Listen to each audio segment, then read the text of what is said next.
All right, 3, 2, go. Thank you for joining us today. I'm Valerie McConnell right here at the WCOBM studios. We are the Las Vegas Hot Television. Let's talk about it. I'm Valerie McConnell, your host. And today's show, both sports and entertainment, the things that I enjoy most is I'm able to bring the news media to you. Where media and television meet is right here inside the studios of the World Communication Center here in Las Vegas, Nevada. Coming up, I am going to be able to show you what's going on this week. This is live and it's worldwide. We have the Deontay Wilder versus Brazil. They have the hot weigh-in today. The weigh-in is today, so you don't want to miss it. I'm going to also show you the all access to Showtime. Showtime All Access with Wilder versus Brazil here on Let's Talk About It, the Las Vegas Hot Television. I'm your host, Valerie McConnell, and we'll be back with our guests in the studio. We have Sophia Stewart and Corey Garrett. So stay tuned. Meanwhile, take a look at All Access Showtime, the heavyweights, Deontay Wilder.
Stephen Espinoza is wonderful. Showtime, Deontay Wilder. I mean, he just actually came as a amateur, and now he is leading the way for the World Championship, defend his title for the heavyweight championship of the world. We also have the All Access we want to show you in regards to what it is like to actually follow him This is Dante Wilder.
Gene Wood's racing experience, named for the racing veteran and three-time champion, packs big racing action into extremely fast, high-performance karts that let you battle the other competitors side by side, just inches off the ground. Though the Las Vegas Strip provides a glittering backdrop, to the drivers at Gene Wood's racing experience, the blinking lights are all a blur. Behind the wheel of the high-performance karts, you'll zip around the half-mile track at speeds faster than other standard racing karts' top speeds. Drivers learn to commandeer the speedy karts through an instructional video before they are let loose onto the curving track for 10 heart-pounding laps. We are located at 121 East Sunset Boulevard in Las Vegas, Nevada. You know what? It's time to go racing. Let's get her done!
Gene Wood's racing experience, named for the racing veteran and three-time champion, packs big racing action into extremely fast, high-performance karts that let you battle the other competitors side by side, just inches off the ground. Though the Las Vegas Strip provides a glittering backdrop, to the drivers at Gene Wood's racing experience, the blinking lights are all a blur. Behind the wheel of the high-performance karts, you'll zip around the half-mile track at speeds faster than other standard racing karts' top speeds. Drivers learn to commandeer the speedy karts through an instructional video before they are let loose onto the curving track for 10 heart-pounding laps. We are located at 121 East Sunset Boulevard in Las Vegas, Nevada. You know what? It's time to go racing. Let's get her done!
Gene Wood's racing experience, named for the racing veteran and three-time champion, packs big racing action into extremely fast, high-performance karts that let you battle the other competitors side by side, just inches off the ground.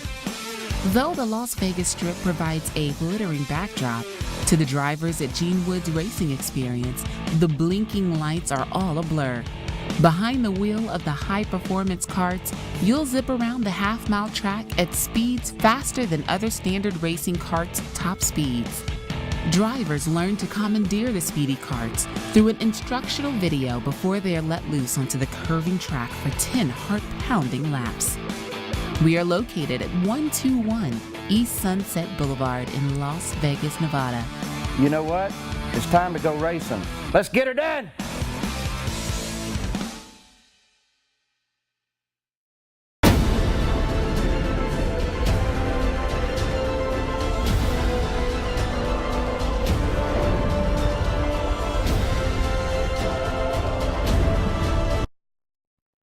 Hi, and we are back. This is a historic moment. I have Miss Sophia Stewart here. Hello. Yeah, hi, how you doing?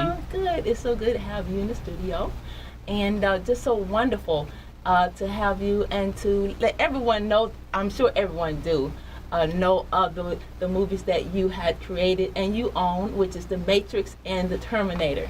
That's right, the Matrix and Terminator movie franchises. Yes, I own it. I created it, and would you believe, in the 80s? Actually, May the 1st, 1981. Oh, awesome. Yeah. You And the Terminator was made in 1984, October the 17th, 1984. So, and the Matrix came March the 31st, 1999. So how long have you been writing? I've been writing since I was in the 7th grade. I have a degree in journalism, a double major in law and psychology. I studied to be a lawyer and a doctor also. Awesome. And so coming out with this, it is so huge. Did you ever know as a youth, I understand you've been actually, writing since you were in the 7th grade. And then from there, you are now just one of the most magnificent writers and creators for the films. And even though you had a bit of challenges in the movie, you have something to teach as an example to move forward. And now you even have the evolution of the conscious. Well, that's the 4th installment of The Matrix. No, I didn't know that my work was going to be world famous, worth billions of dollars. I had no idea. All I knew is that I was inspired to write something about the second coming of the Christ, the evolutions of consciousness, man versus the machines. And so that's what The Matrix and Terminator, because see, the Terminator is the prequels or the beginning of the epic story. So Sarah Connor is the mother of Neo. So that's Neo's mother. So JC, John Connors, grows up to be Neo, one and the same in the Matrix. And so I'm a visionary. In the Oracle, I based her on myself as a gifted visionary. I have what you call Native American blood, Cherokee, and my grandmother's a full-blooded, Shaman, and I'm a Shaman myself. Absolutely. You have so much light within yourself, and for you to have shared it with that. With those two movies, there's none other alike them. And like right now, coming into ourselves, you have something to teach. So what are you endowed with? I mean, what actually, what exactly run your life when it comes to Sophia? What is it your goals are? Well, I inspire a lot of people to write. People who have never written a book before, I've taught them how to write books. They sent me autographed copies. People who have never written scripts before, I teach them to write scripts.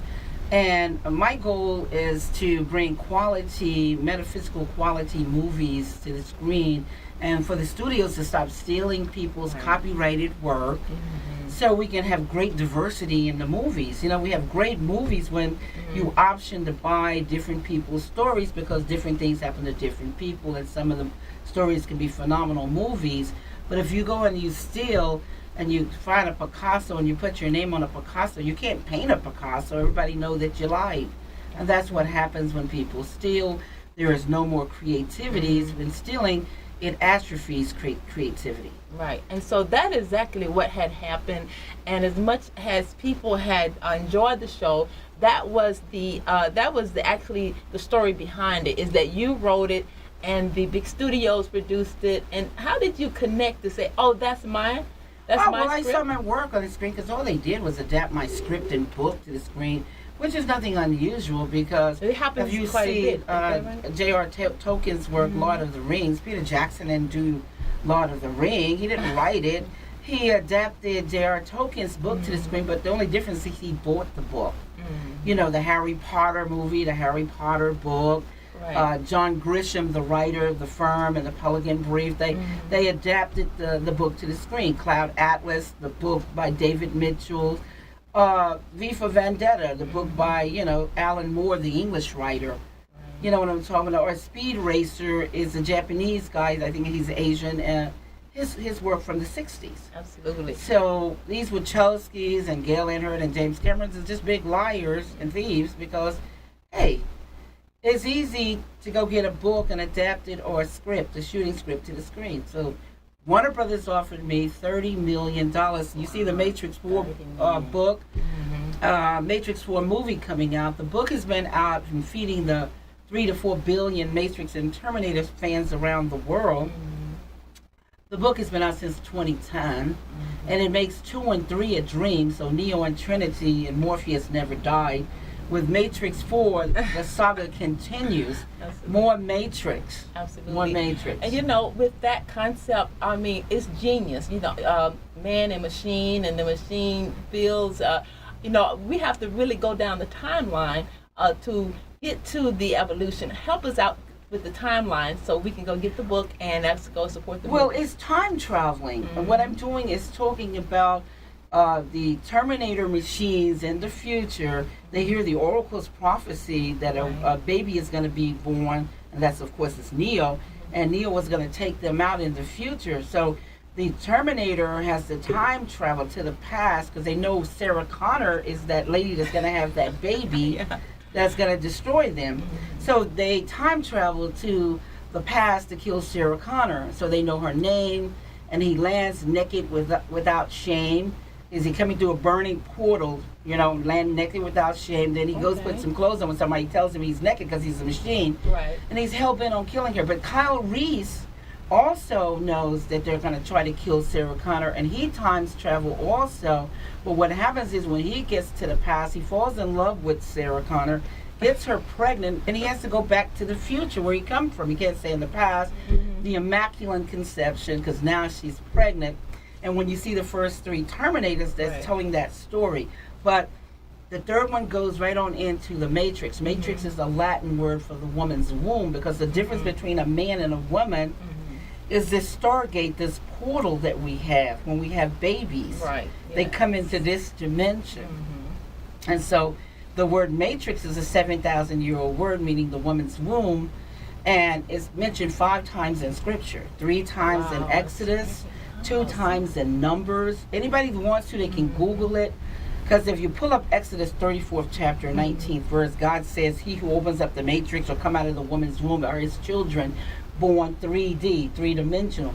So I'm introducing in the Matrix the first virtual reality figures that are going up and down the telephone line while their physical bodies are on the ship.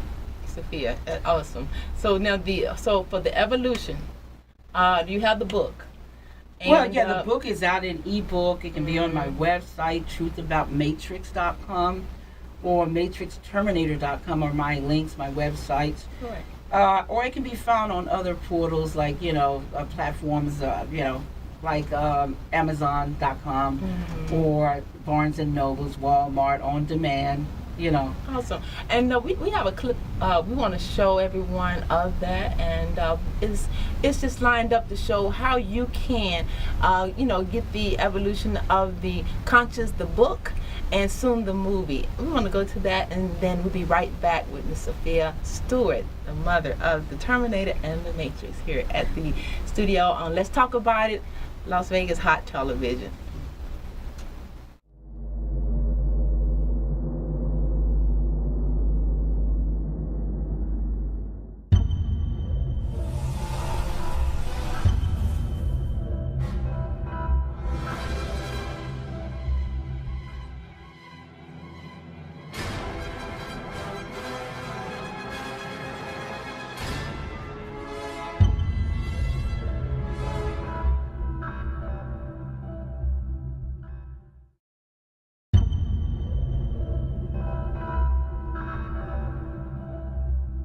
We were all duped into thinking that it was owned by Warner Brothers and the Wachowskis. That was all Richard Quiet. She owns it, she wrote it, she created it, and you look it up on the internet and see who owns all the trademarks, all of the copyrights. It is this one. A polymathematician, visionary, inventor, award-winning screenwriter, and franchise owner of The Matrix and Terminator. Hasta la vista, baby.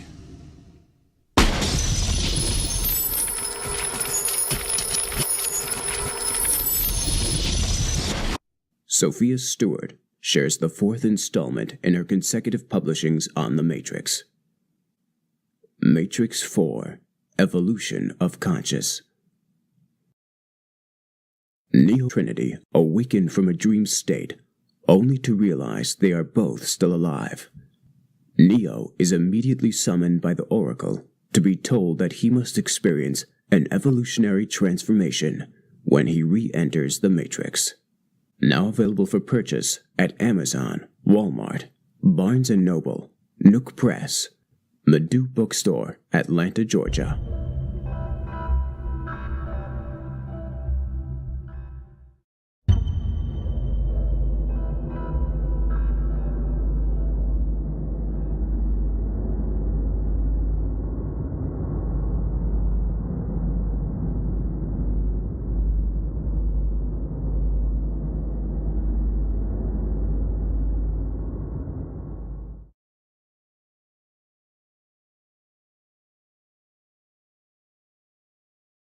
Matrix 4, the movie. Also coming soon to a theater near you.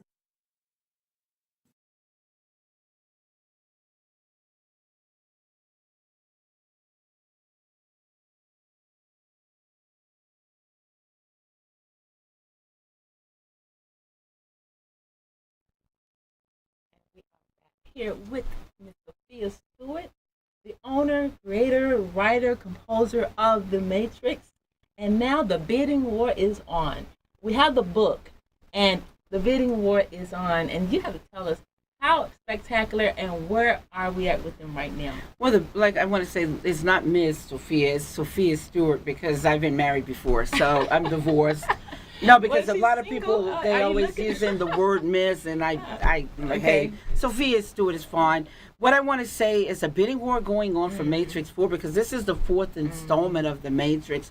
And when we're talking about the fourth installment, we're talking about this come right after Matrix 1, the story continues, and 2 and 3 I made into a dream, so Neo and Trinity and Morpheus never died. It's a dream within a dream, like Ezekiel. Neo and Trinity wake up and they share the dream together, and the saga continues. Oh my gosh! Greater. Okay, from a dream. Okay. Yeah, from a dream. So that's right. That's a good way to enter into another segment of Matrix 4. That's right, because it's the evolution. Right, and, you know, the evolution is like evolving consciously was. So, hey, they had a dream. You know what I'm talking about? So they didn't die. And so the bidding war is going on. Warner Brothers offered me $30 million for the shooting script of Matrix 4. Then another group came and validated that and offered $35 million. I have these contracts to prove it if anybody wants to see them. There, you know what I'm saying? Yeah. And then it went on up to $50 million. But I had a lot of famous producers and directors from Hollywood flying in, meeting with me, taking me out to lunch and dinner, trying to get Matrix 4. A former senator and his investment group. Very interesting. You know, Sean Stone, Oliver Stone's son, was one of them. One of the Bollywood directors, Amir. You know, so Greg Cambasio, one of the directors. So lots of other people. Even Phil Tan. Phil Tan used to work on The Matrix. He was also, I think, like a special effects or action director. Phil Tan, all three of The Matrix. He came out, took me out to dinner and everything. He and one of his associates, Jamie Reyes. Yeah. Right. So where is it going to be shot at? Well, it's going to be shot all over because, look, the Dubai film commissioner from Dubai, you know, like Abu Dhabi and Dubai over there with the Arab. Over there, right. Well, the film commissioner from Dubai said he called me personally, and he wants Matrix 4. Listen, he wants Matrix 4 filmed in the same building that Tom Cruise, that high-rise building that's super is one of the tallest. Yeah, one of the tallest in the world. Yeah. Yeah. Well, Tom Cruise Mission Impossible shot there. He told me, and he said he wants some of the Matrix filmed there. They would give me all kinds of super deals if it was shot there. Can you imagine that high? There's a scene called the Sky Bar in Matrix 4, and everybody wants you to know that Matrix 4 is not the usual book. It's formatted in script form, like a movie, where you can see where the music in the movie. So anybody reading it, it's just like you're looking at the movie. I've gotten fans where they were just totally elated. Yeah, so they can go out actually to many of the outlets here to get the books now. Well, you can go, it's on demand. So if you go to Barnes & Noble, and people in the foreign countries, they go to Amazon.com and put in Sophia Stewart's books. All my books pop up, great many of them, because I've written several books on The Matrix and Terminator. They can contact me for the other books, but some of them are on Nook Press, some of them on demand, Nook Press, Barnes & Noble, Walmart. You know what I'm saying? But you can, if you're in Atlanta, you can go to Madu Bookstore in Atlanta and go in there physically and buy my books. Awesome. Yes, if you want a physical book, you don't want to wait for on demand and order. But they also expedite the books, and they're in ebooks. You can contact me. You can get an ebook of any of my books, as well as a physical book. Awesome. We can talk to you all day long. But, I really want to thank you for coming on and sharing the information on the Matrix 4. And right now, we're all excited about the movie. So you're definitely going to come back. And then for us to actually to join you, we're ready to go shoot. We're ready to go to Dubai. Oh, then let me tell people, 3 to 4 billion fan base for Matrix and Terminator. And I won my case, so all that troll information is a bunch of garbage. Right, Pay no attention. Anybody who wants to email me, I can give you the paperwork where you can see it with your own eyes. You're awesome, and thank you so much for joining us. Thank you for having me. You are so welcome. The mother of the Matrix. No, the owner of the Matrix and Terminator. Yeah, movie the mother, friends. but you're known as the mother of Matrix as well. That's a tagline that Jay-Z and Jigger and Diddy. Actually, historically, the owner, the creator, the composer of the Terminator and the Matrix, and go get the Matrix 4 book and look out for the movie. Thank you so much. Thank you. And we're going to go to this commercial, and we'll be right back with Soul Central Music Awards. It's coming up right here in Las Vegas, and you don't want to miss it.